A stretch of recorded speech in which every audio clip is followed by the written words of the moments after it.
ndokuchingamizai zvakare vana vaMwari kuchirongwa chedu chamazuva ose kunhai pastor pachirongwa patiri kuedza kubatsirana kupindura mibvunzo yatogononge tiinayo inobva mukati mebhaibheri uye inopindurwawo zvakare nebhaibheri. Sunungukai kuramba muchitumira mibvunzo yenyu.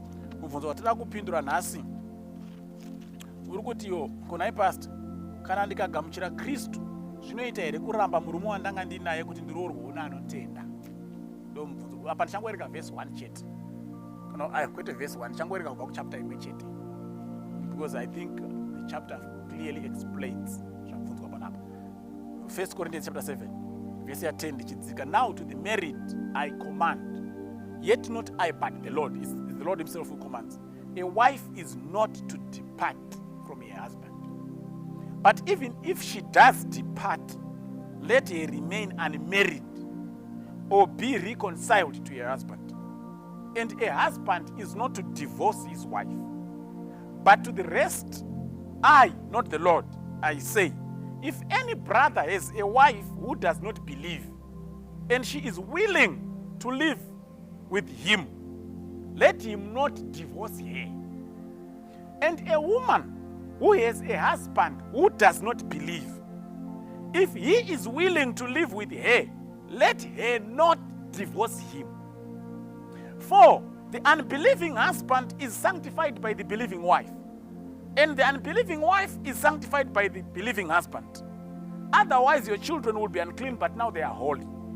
But if the unbeliever departs, let him depart.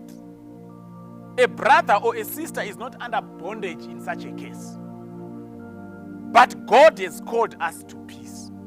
For how do you know, O wife, whether you will save your husband? Or how do you know, O husband, whether you will save your wife? I think the Bible is clear on this issue.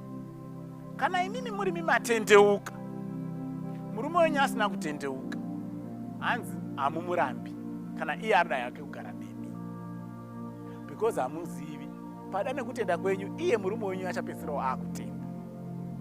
Asi kana iye asiri kuda kutenda zvamaakutenda imimi, ariye ati ina handichakudi nekuti wakutenda izvi, chibva pano hanzi masununguru, hanzi you are not even under bondage. You are not even under bondage. Kurova kuti munogona kutonoroorwa noumwe anotenda. Saka hamusimi anotenda ano-initiate the divorce. Anotenda hanzi gara naye asingatendiwi, because unogona kutopedzisira iye akutotendawo nekuda kweunhu hwako hwaanenge achiona sezvo watendeuka.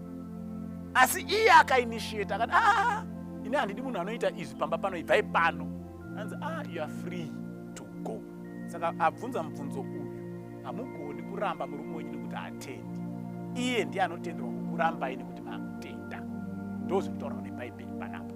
Ndodara tabatsirikana, Mwari achatiko